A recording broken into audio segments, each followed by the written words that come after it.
Sekarang kita memiliki perumpamaan menarik yang Yesus ceritakan yang menggambarkan apa yang terjadi dengan seseorang yang menangis minta ampun dan tidak tulus. Dapatkah Allah menarik kembali pengampunan? Ya, Dia dapat menarik kembali pengampunan. Masih ingat dengan kisah dua orang penghutang? Ada satu orang yang berhutang 10.000 talenta kepada tuannya. Mungkin dia telah menggelapkan uang itu. Maka Tuan berkata, datanglah dan lunasilah hutangmu kepadaku. Dan orang yang berhutang itu berkata apa? Dia mulai menangis, dia berkata, oh tolong, tolong. Tuan itu berkata, aku akan melemparkanmu ke penjara. Oh tolong beri aku waktu, aku akan membayar.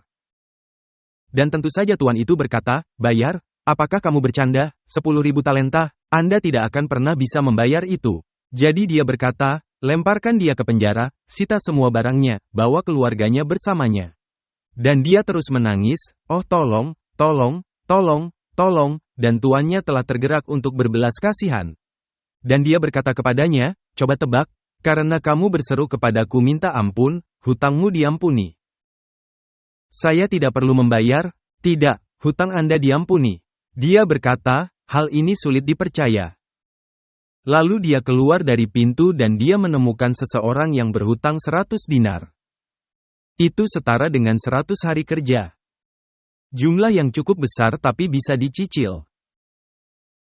Dan dia melihat orang ini dan berkata, bayarlah hutangmu. Dan orang ini melakukan hal yang sama terhadapnya seperti yang dilakukannya terhadap tuannya. Dia berkata, oh tolong beri saya waktu, saya akan membayar Anda. Dia berkata, saya tidak akan memberi Anda 1 detik pun. Dan dia mencengkeram lehernya dan dia mencekiknya. Izinkan saya bertanya kepada Anda, mengapa dia berseru kepada tuannya? Karena dia menyesal telah berhutang? Tidak, karena dia tidak ingin menanggung akibatnya. Apakah Anda memahami? Pertobatan palsu, air mata buaya, jika Anda setuju. Jadi kemudian para utusan tuannya melihat bahwa hal ini terjadi. Dan mereka kembali dan memberitahu tuannya apa yang dilakukan orang ini. Ngomong-ngomong mereka mewakili malaikat yang merekam pekerjaan kita. Dan mereka mengatakan bahwa Anda tahu apa yang dilakukan orang ini sehingga Anda memaafkan hutang yang tidak akan pernah bisa dia bayar? Dia langsung keluar dari pintu, dia tidak menghargai apa itu pengampunan.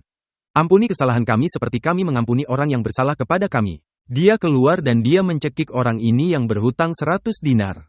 Jadi tuannya berkata bahwa orang itu ke sini. Dan dia berkata kepadanya, jika saya mengampuni hutang yang tidak pernah bisa kamu bayar, mengapa kamu tidak bisa mengampuni hutang orang lain? Dan dia melemparkannya ke penjara bersama seluruh keluarganya sampai dia membayar seluruh hutangnya. Dan dia meninggal di penjara, saya bisa katakan, karena tidak mungkin dia bisa membayar. Apakah pengampunannya dicabut? Ya, karena perbuatan kita menunjukkan apakah pertobatan kita tulus. Apakah Anda memahami intinya? Saya tidak bisa mengatakan, misalnya, seseorang yang memukul istrinya. Oh, saya minta maaf, dan 1 jam kemudian dia memukul istrinya lagi. Itu adalah tanda bahwa tidak ada pertobatan yang sejati. Pertobatan sejati dinyatakan dalam perubahan kehidupan. Ketika saya masih kecil, terkadang saya bertengkar dengan 3 saudara perempuan saya. Tuhan tidak memberikan saya seorang saudara pria, jadi saya tidak memiliki seorang yang bisa membela saya. Jadi saya akan bertengkar dengan saudara perempuan saya. Dan orang tua saya karena mereka perempuan, mereka berkata, ayah saya akan berkata, nak, aku akan menghajarmu. Anda tahu apa artinya kan? Maka dia akan mengambil ikat pinggangnya. Anda tahu apa yang saya katakan kepada ayah saya? Oh tidak ayah, maafkan aku, maafkan aku. Apakah Anda pikir saya benar-benar menyesal bertengkar dengan saudara perempuan saya? Tidak, saya menyesal karena saya akan dihukum. Itu adalah pertobatan palsu. Saya telah belajar banyak sejak saat itu. Saya berhubungan baik dengan saudara perempuan saya. Apakah Anda memahami ini?